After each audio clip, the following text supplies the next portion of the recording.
고난주간 수요일은 사랑과 배신의 날이라고 부릅니다. 자, 그러면 예수님이 누구의 사랑을 받았습니까? 옥합을 깨트린 한 여인의 사랑을 받으셨습니다. 그러면 누구의 배신이 있었습니까? 가룟 유다의 배신이 있었죠.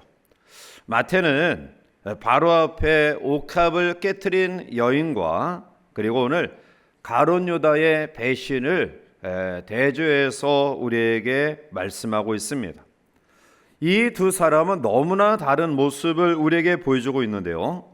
여인은 주님을 위해 가장 귀한 옥합을 깨트렸고요. 이에 반해 가룟 유다는 주님께 드린 것이 없습니다. 여인은 아낌없이 주님께 자기의 소유를 드렸는데요. 오히려 가룟 유다는 예수님을 팔아 돈을 착복하죠. 여인은 끝까지 주님을 사랑했는데 오늘 가룟 유다는 중간에 예수님을 배신합니다. 여인의 이야기는 두고두고 우리가 묵상하며 본받아야 될 이야기지만 가룟 유다의 배신은 절대 본받지 말아야 될 비극적인 사건입니다. 오늘 우리는 본문의 말씀을 묵상하면서 특별히 가룟 유다의 배신에 대해서 같이 살펴보며 또 함께 묵상하고자 하는데요. 불확실한 현실 속에서 내면을 들여다보며 오늘날 우리는 경제의 불안정, 또 정치의 혼란, 그 속에 양극화되는 갈등, 그리고 그 가운데서 내 마음속에 개인의 욕심과 야망, 이러한 것들이 혼재되어 있는 그러한 복잡한 현실 속에서 우리의 삶을 살아가고 있습니다. 이러한 가운데서 치열한 경쟁 속에 살아남기 위한 몸부림, 때로는 그러한 일들로 인하여 서로를 이해하지 못하고 상처 주는 그러한 아픔이 우리 가운데 있습니다. 눈에 보이는 외적인 성공에 우리의 모든 가치의 기준을 두면서 우리의 마음속에 점점 인간성의 상실과 따뜻한 그런 마음들을 사라져 버리는 안타까움들을 경험하고 있죠. 자, 이러한 것들은 결국 우리의 외부적인 환경의 어떤 몰락과 무너짐뿐만 아니라 우리의 내면의 평화와 안정을 잃어버리는 안타까움을 우리에게 보여주고 있습니다. 여전히 상처와 배신, 그로 인한 회의감과 고독, 그리고 실망으로 이어지는 상황 속에서 우리는 과연 나는 누구인가? 난 어떻게 이러한 내외적인 상처와 아픔을 치유할 수 있을까라는 질문을 던지게 되는데요. 진정한 치유와 상처의 회복은 바로 오늘 주께서 우리에게 말씀하신 이 사랑과 용서의 길을 걸어옴으로 경험되어지는 은혜임을 깨닫게 됩니다. 이제 오늘 우리는 본문의 말씀을 묵상하면서 가장 귀한 축복의 기회를 배신으로 놓쳤던 가련한 인생의 그런 삶을 한번 살펴오면서 그럼에도 불구하고 끝까지 기회를 주었던 주님의 사랑을 함께 묵상하며 또 기도의 제목을 삼고자 합니다. 우리는 먼저 가룟 유다의 배신을 오늘 본문을 통해 발견하게 되죠. 자리 14절 말씀을 함께 가서 읽어보시겠습니다. 그때 12 중에 하나인 대제사장들에게 가서 말하되 아멘. 자, 12명의 제자 가운데 한 사람인 이 가룟 유다를 그의 출신지는 원래 그리옷인데요. 이 그리옷은 예루살렘 남쪽에서 30-40km 정도 떨어진 곳에 위치한 마을입니다. 자, 그런데 예수님의 12명의 제자 가운데 유독 오늘 이 가룟 사람, 그리옷 사람 유다만 남방 유대 출신이었고요. 나머지 11명은 모두 북쪽에 있는 갈릴리 출신들이었습니다.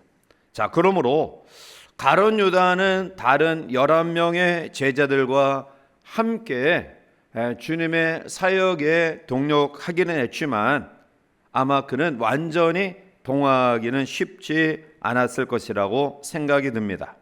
자, 아무튼 간에 가룟 유다는 남방 유대 출신으로 예수님의 제자가 된 사람인데요. 자, 그런데 그는 그럼에도 불구하고 안타깝게 끝까지 그 제자의 길을 걸어가지 못하고 중도에 예수님을 팔아 넘깁니다. 결코 해서는 안 될 일을 행했던 것이죠. 그는 3년 동안 예수님을 따라다녔고요. 주님께로부터 직접 교육을 받은 사람이었습니다. 가깝게 주님의 행하신 놀라운 이적과 권능을 보았고요. 그리고 제자들과 함께 더불어 하나님의 아들 예수 그리스도이심을 고백했던 그런 믿음의 사람이기도 하죠. 그는 지난 3년 동안 그가 있었던 자리는 가장 빛난 그런 자리였을 것입니다. 그런데 그는 한순간의 배반으로 말미암아 가장 빛난 그 자리에서 가장 어두운 자리로 추락하고 맙니다. 서구 사회는 오래전부터 내려오는 말이 있는데요. 지옥의 가장 고통스러운 자리, 지옥 가운데도 가장 고통스러운 지옥에 두 사람이 자리하고 있다. 하나는 오늘 본문에 나타나고 있는 예수님을 배반한 가룟 유다와 그리고 하나는 시저 왕을 배반한 브루터스가 지옥 가장 밑자리에 위치하고 있다라고 이야기합니다. 그것은 생명을 빼앗아가는 배반의 그런 모습을 가졌기 때문이죠. 그만큼 이 배신과 배반이라는 것은 굉장히 큰 죄악인데요. 오늘 가룟 유다는 안타깝게 가장 축복스러운 성스러운 제자의 위치에서 주님을 배반하여 지옥 가장 아랫자리로 떨어지는 비극적인 삶을 살게 됩니다. 자, 그러면 이런 가룟 유다가 왜 배반의 배신의 삶을 살아갈 수밖에 없었을까요? 성경학자들은 그의 배반의 이유를 크게 두 가지를 들고 있습니다. 하나는 잘못된 메시아관 때문입니다. 가룟 유다는 광신적 신앙 단체인 시칼이라는 단체의 일원이었는데요. 이 시칼이라는 조직은 로마 정권을 칼로 무너뜨리겠다, 무력으로 무너뜨리겠다라는 사상을 가진 집단으로서 항상 이 단원들은 몸에 반도를 가지고 다녔다고 합니다. 자, 그러한 그가 남방 유대에서 북방에서 활동하고 있는 예수님의 기적적인 권능과 능력과 이러한 것들을 익히 듣게 돼요. 그리고 저 사람이야말로 내가 꿈꾸고 소원하던 그러한 로마 정권을 이제 제압하는 이스라엘 민족을 해방시키는 그러한 사람이구나 라는 그런 마음을 가지고 다른 제자들은 대부분 예수님이 선발해서 선택해서 제자로 삼았지만 이 가룟 유다만큼은 본인 스스로 남쪽에서 북쪽에까지 달려와서 예수님의 제자가 되었던 사람입니다. 그리고 그는 어느 정도 자기의 그 기대에 능가하는 예수님의 권능을 보고 자기의 꿈이 아름답게 이루어지고 있다라는 그러한 자부심과 자신감과 만족을 가지게 되었죠. 자, 이것은 사실 가룟 유다뿐만 아니라 다른 제자들도 가지고 있었던 마음입니다. 자, 그런데 예수님이 어느 한순간부터 주시는 말씀이 자기가 꿈꾸던 메시아가 아니라는 실망감을 가지게 됩니다. 특별히 마지막 예수님의 한 주간의 행적은 전혀 자기가 기대했던 그러한 메시아와는 다른 모습을 보여주고 있었던 것이죠. 마가복음 8장 31절에 보면 인자가 많은 고난을 받고 장로들과 대제사장들과 서기관들에게 버림받아 죽임을 당하고 사흘 만에 살아나야 할 것을 비로소 그들에게 가르치시되라고 말합니다. 마가복음 9장 32절에 이는 제자들을 가르치시며 또 인자가 사람들의 손에 넘겨져 죽임을 당하고 죽은 지 3일 만에 살아나리라는 것을 말씀하셨기 때문이더라. 마가복음 10장 34절에 그들은 능욕하며 침뱉으며 채찍질하고 죽일 것이나 그는 3일 만에 살아나리라 하시니라 말씀하고 있죠. 예수님이 한 주간의 행적 속에서 자기가 기대했던 메시아감과 다른 모습을 보여주고 있어요. 십자가에 죽는다. 죽었다가 3일 만에 부활할 것이다. 나는 사람들의 손에 죽임을 당한다. 이러한 말들을 하시는 예수님을 보면서 답답함을 가지게 됩니다. 그가 생각했던 메시아가 힘으로 권력으로 로마의 정권에서 유대 나라를 해방시킬 메시아 관과는 전혀 다른 연약하고 나약한 모습을 보이는 주님을 통해 그는 실망의 마음을 가지게 됩니다. 오늘 우리의 주어진 삶 가운데서 하나님의 뜻과는 상관없이 나의 욕망을 풀어가려는 잘못된 욕망과 욕심이 우리 가운데 있지는 아니한지, 오늘 가룟 유다는 잘못된 자기의 욕망을 인하여 인류 역사상 가장 큰 배신의 아이콘으로 전락하는 모습들을 우리에게 보여주고 있음을 다시 한번 기억하고요. 우리는 과연 하나님의 뜻, 하나님의 그 뜻에 순종하는 믿음으로 우리의 삶을 살아가고 있는지, 아니면 나의 육신적인 욕망을 앞세워 하나님의 뜻을 왜곡하고 있지는 아니한지 우리의 삶을 다시 한번 되돌아봐야 될 것입니다. 두 번째로 이 가룟 유다의 배신의 이유는 바로 물질적인 탐욕, 욕심 때문이라는 것이죠. 자료 본문 15절과 16절을 함께 읽어보시겠습니다. 내가 예수를 너에게 넘겨주리니 얼마를 주려느냐 하니 달아주거늘 그가 그때부터 예수를 넘겨줄 기회를 찾더라. 아멘. 오늘 본문의 말씀은 분명히 유다가 먼저 바리새인들에게 가서 예수를 넘겨주려는 조건으로 돈을 요구했음을 보게 됩니다. 그리고 그들은 은 30을 달아 주었습니다. 물론 그것은 큰 돈은 아니지만 그래도 얻는 것보다는 낫겠죠. 자, 문제는 유다의 성품 가운데는 돈에 대한 물욕의 집착이 그에게 있었다라는 것입니다. 2일 전에도 그런 주님께로부터 또 책망받는 그러한 행위를 보였는데요. 요한복음 12장 6절을 보면 이렇게 말함은 가난한 자들을 생각함이 아니요 그는 도둑이라 돈깨를 맞고 거기 넣는 것을 훔쳐 가밀어라 말씀하고 있습니다. 북방에서 예수님이 선택한 제자들과 달리 이 가룟 유다는 다른 제자들과 다르게 똑똑함과 지혜로움을 가진 사람이었습니다. 그래서 주님의 사역에 재정을 관리하는 책임을 맡을 정도로 신뢰를 받았는데요. 자, 그런데 그가 주님의 기대와 달리 물욕에 어두운 사람이었음을 보게 되죠. 그는 어느 순간 그러한 물욕에 대한 욕심을 드러내기 시작합니다. 복음서에서 우리는 가룟 유다의 행적을 살펴볼 수 있는데요. 그가 주님을 위하여 무엇을 포기하고 버렸다라는 그런 모습을 전혀 찾아볼 수 없습니다.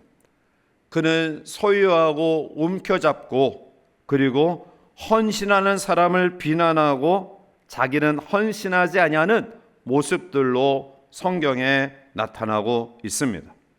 내가 헌신하지 못한다고 한다면 다른 사람의 헌신을 격려하고 또 위로하고 그리고 칭찬하는 정도는 가져야 되지 않을까요? 그런데 그는 정작 비난은 하면서도 자기는 그러한 삶을 살지 못했습니다. 결국 소유와 물욕의 탐욕은 그로 하여금 주님을 배신하고 팔아넘기는 파렴치한 일을 저지르게 됩니다.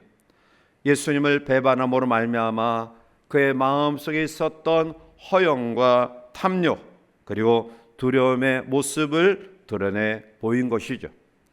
한때 믿음의 동반자였던 유다, 그는 정치적인 잘못된 권력욕 그리고 마음속으로부터 나타나고 있는 잘못된 이 물욕으로 인하여 주님을 배신하여 배신의 아이콘으로 전락하는 그런 모습을 우리에게 보여주고 있습니다. 오늘 유다의 이 배신의 행위는 오늘 우리들 가운데도 물질적 그러한 야욕 또 아니면 하나님의 뜻을 외면한 자기의 욕망 이런 것들을 통해 가장 귀한 가치를 잃어버릴 수 있는 그러한 위험을 가지고 있음을 우리에게 교훈하고 있는 것이죠. 우리 주어진 삶 가운데 우리는 때로는 눈앞의 이익에 외몰되기도 하고요. 하나님의 뜻과 전혀 상관없는 자기의 야욕에 입각한 잘못된 신앙의 모습을 가지고 살아가는 경우가 있다라는 것이죠. 오늘 이 배신은 단순히 한순간의 실수가 아니라 내면 깊숙이 드리워서 오랫동안 또 오랜 시간이 흘러가도 치유되지 아니하는 아픔으로 자리 잡습니다. 이것을 인하여 상대의 마음을 닫게 하기도 하고요. 또 배신의 모습을 가진 자신도 타인과의 관계를 위축시키는 스스로 높은 담을 쌓아놓고 그 속에 가두어진 자기를 통해 두려움과 염려와 죄책감에 빠지게 한다라는 것이죠. 오늘 가룟 유다도 자기의 잘못이 잘못된 것임을 알았고요. 그는 은을 다시금 대제사장들에게 던져놓고 이제 스스로 자기의 삶을 포기하는 그러한 극단적인 비극의 결말로 우리에게 나타나고 있습니다. 이제 말씀을 맺으면서 우리는 가룟 유다의 배신 속에 오늘 우리에게 주시는 하나님의 귀한 교훈은 뭘까요? 그것은 상처를 치유받을 수 있는 또 치유할 수 있는 가장 아름다운 길은 주님이 가룟 유다의 배신을 알았음에도 불구하고 기회를 주고 또 기회를 주고 참고 또 참고 인내했던 용서와 사랑의 실천에 있다라는 것입니다. 용서는 자신을 자유롭게 하고요. 또한 과거의 아픔에서 벗어나 진정한 내면의 평안을 주는 강력한 가장 귀한 하나님의 능력과 은혜입니다. 진정한 치유는 그 상처를 잊어버리는 정도가 아니라 그 속에 사랑의 씨앗을 통해서 완전히 정복하고요. 그리고 하나님과의 관계, 타인과의 관계를 다시 회복시키는 데 있습니다. 예수님의 생애는 배신과 오해, 인간의 연약한 가운데서도 끊임없는 용서와 사랑, 섬김이 어떠한 것인가를 우리에게 보여주는 말씀입니다. 이제 고난절 세 번째 날 아침, 주님이 걸어가신 길이 어떠한 길입니까? 가룟 유다의 배신을 알고도 참고 또 참고 그가 다시 돌이킬 수 있는 인내의 마음을 가지고 사랑과 용서의 길을 걸어가셨던 길임을 다시 한번 기억하고요. 우리의 작은 용서와 사랑의 실천이 관계를 아름답게 하고 우리의 삶을 평안 가운데 또 회복시키는 가장 귀하고 복된 또 하나님의 나라가 이 땅에 임하게 하는 가장 중요한 첩경임을 기억하고요. 오늘 이 하루를 출발하면서 아직 우리 마음속에 또 웅얼해진 그러한 마음들이 있다고 한다면 예수 그리스도가 가룟 유다를 향하여, 아니 오늘 우리를 향하여 끊임없이 인내하시고 참고 사랑과 용서를 베푸신 이 놀라운 사실을 깊이 기억하고요. 우리의 주어진 삶의 현장 속에서 작은 용서와 사랑을 실천하여 하나님의 평강과 하나님의 놀라운 역사가 우리의 삶 속에 임재하여 치유되어지는, 또 평온을 되찾는, 회복되어지는, 부흥케 되어지는 귀한 역사가 오늘 주님을 따라 용서의 길을 걸어가는 저 여러분들 통해 이 땅에 아름답게 나타나기를 주님의 이름으로 간절히 축원해 드립니다.